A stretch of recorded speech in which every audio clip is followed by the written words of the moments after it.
Well, I was going to skip this, but you guys said don't skip anything, so we're not going to skip it. Here we go. I think last part we put in these transistors, but we hadn't soldered them yet, and I'm back out to the bench. So here we go.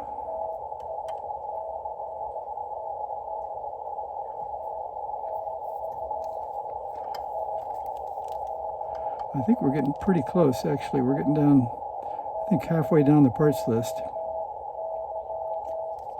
That's a good sign.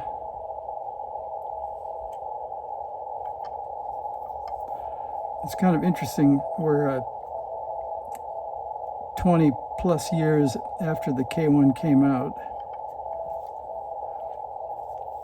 and I never got to build one, so this is kind of fun to get to build the noise blanker.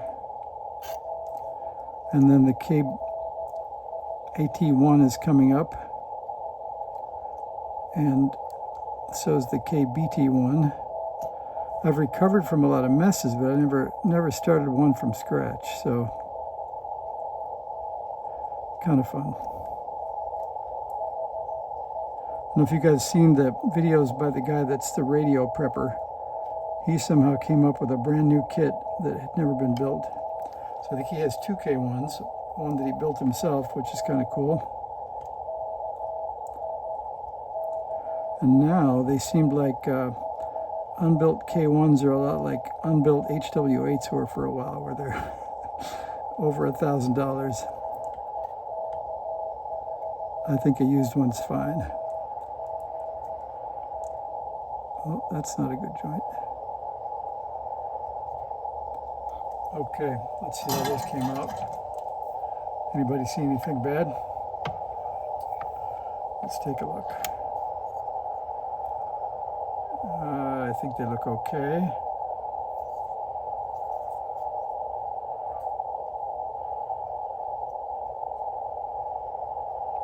I think we're going to cut the leads off and move on.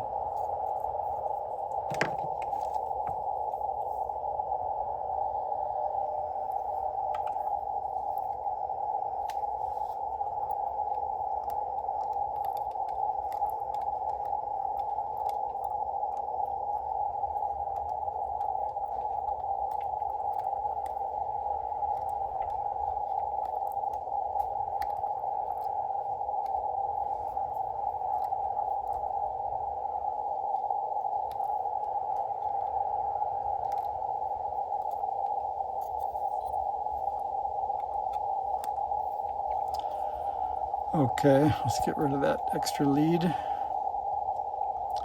think it's looking pretty good. All right, back to the parts list.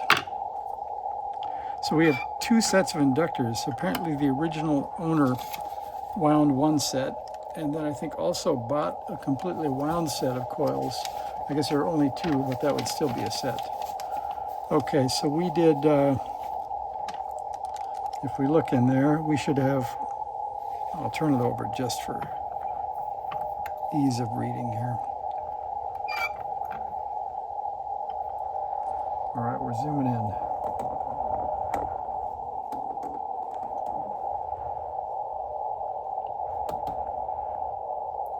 All right, we should have Q1, and we do, that's up on the top. And we should have Q2, and that is also up near the top. And Q4 is down the middle center. And Q7 is down the bottom right.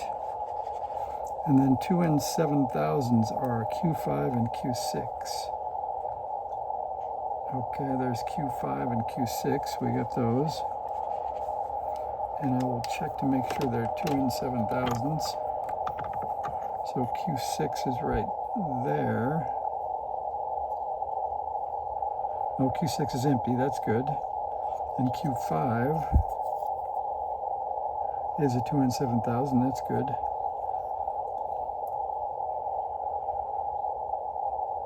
Q8 is a 3906.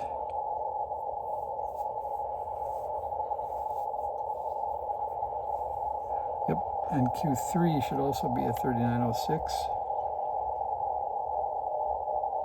See if we can, yep, there it is. Maybe a little light. There we are, that made it shine on.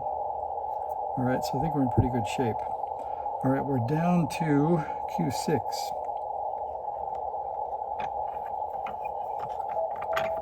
In Q6, we're touching our grounded soldering iron and the bench.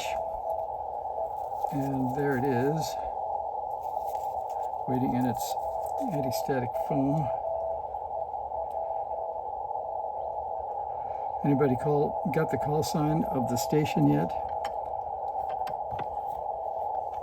So a little bit ago I worked Utah, that was kind of fun, on Jeff's radio. Quite amazing too. We had new gutters put on the house and they're aluminum, so my mag mount won't stick. So I just set it up on the top up there, and that's my antenna for the day, and it worked like a champ. So it wouldn't live through the wind, but it's still plenty of ground plane up there. All right, I think that was out of view, but there's a 2 in 7,000, and it's in the Q6 location, and it doesn't seem to be much higher than the rest.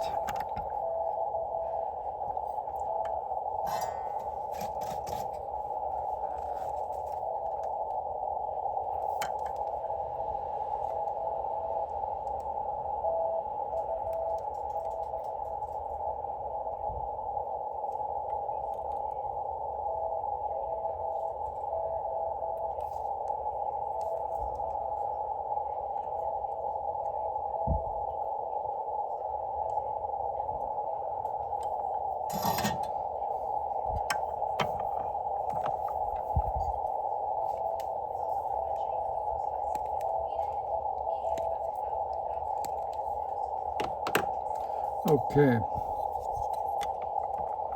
looking better. Looks kind of like the noise blanker in the picture, doesn't it? All right, next, electrolytic C10, a 2.2. I think that's our only fat electrolytic. And here it is. Minus lead is short, plus lead is long.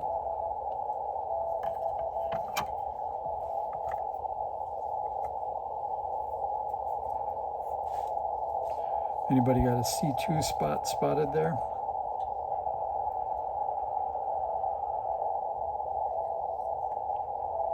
There's a D2 and an L1 and C6, C10. It doesn't really look like a big round electrolytic hole, does it? So now we got to figure out the polarity.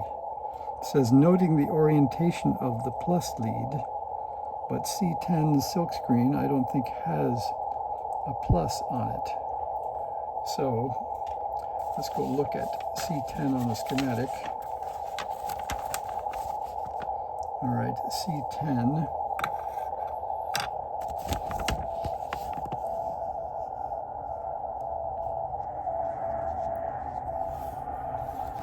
We're just a hair close there, sorry about that. So C10 should be somewhere around, I guess, the AGC or one of the supply lines.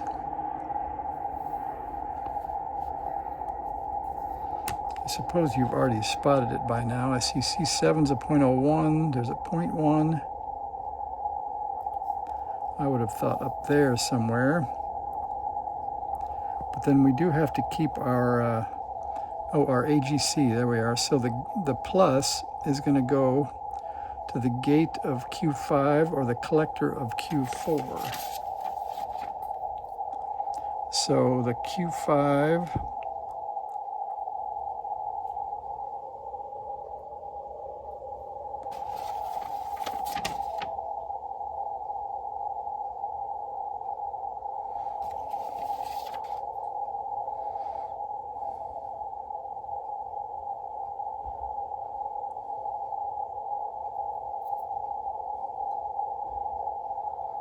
all right, and there they are. There's Q5 and Q4.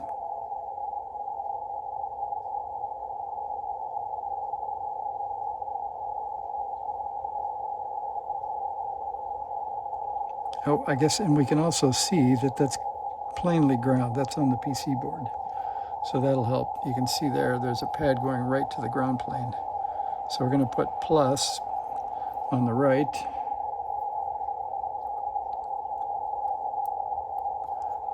And minus right there.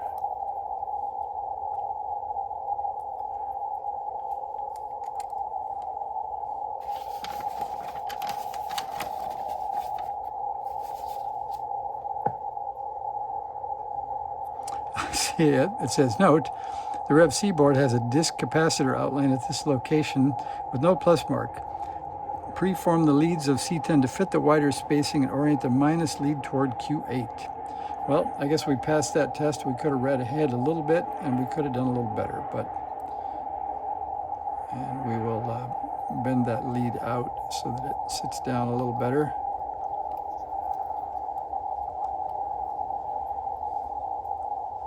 I guess that looks pretty good. So I guess if you got a Rev C, you got what I got. If you got something newer, you have less things to worry about.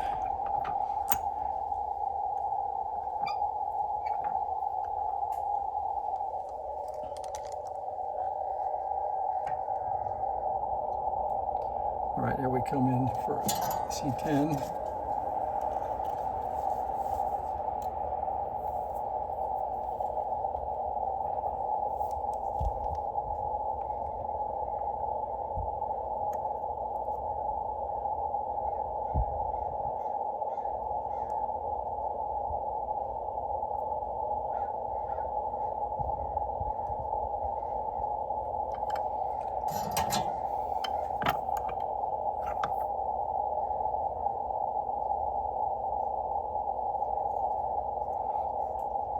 I think I like that. Might be just a hair too much solder, but I think we're in good shape.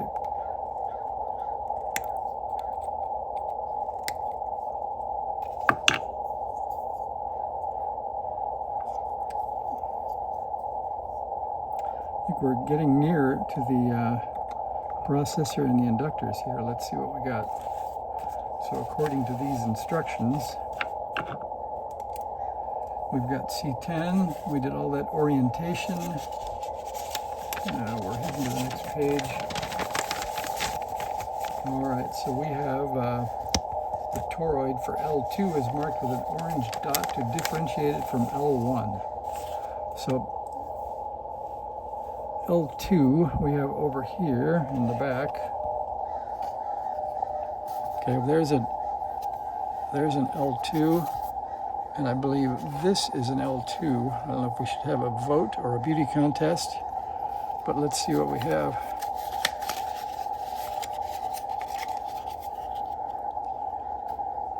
Well, that's fairly beautiful. That's all pre-tinned and ready to go, and this one isn't, so I know which one gets my vote, so you can see that. Pre-wired and pre-tinned.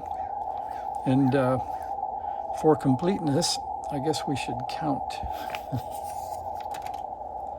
So we count every turn as it goes through the core. So let's do that. So there's 1, 2, 3, 4, 5, 6.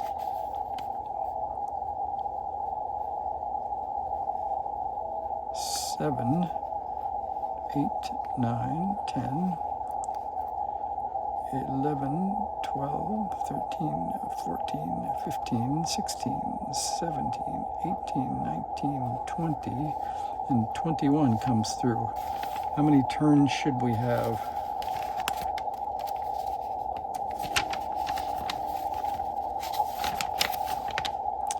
L2. 20 turns. Now I have to count it again. How many do you get? Being much more careful. This one definitely comes through, so that's 1, 2, 3, 4, 5, 6, 7, 8, 9, 10, 11, 12, 13, 14, 15, 16, 17, 18, 19. That's sad, isn't it? 21 one time and 19 the other. And you guys saying, no, no, it's 20, it's 20. 1, 2, 3, 4, 5, 6, 7, 8, 9, 10, 11, 12, 13, 14, 15, 16, 17, 18, 19, 20. I could swear that's 21. What do you guys get?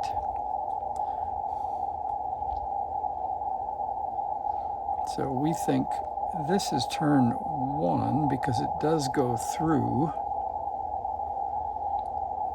So this is 1, 2, 3, 4, 5, 6, 7, 8, 9,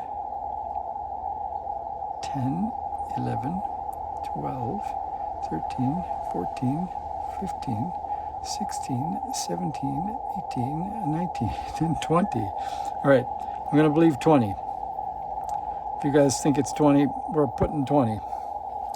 So that's going to be L1. No, that's going to be L2. Yes, it says L2 is marked with an orange dot from L1. Be sure to use the correct core. See if we can find the orange dot since we didn't wire it.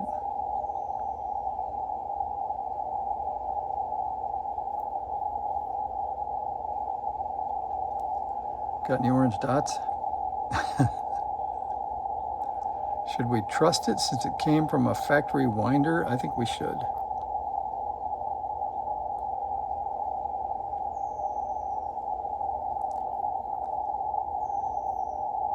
Yeah, I think we're going to trust it. All right, here we go. So this is L2. That's nice. L2 has 3 holes under it, but L2 is only a single winding. So what do they say about that?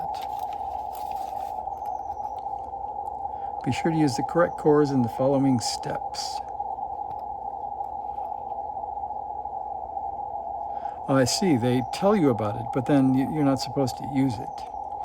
So then we're going to talk about L1. So let me put that back in my L2 bag.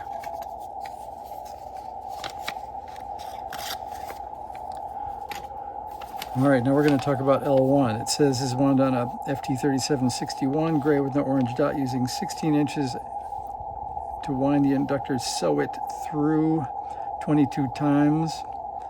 Each pass through the core counts as a turn. The winding should look just like the picture. And it should cover 80 to 90% of the core. So let's see how that looks.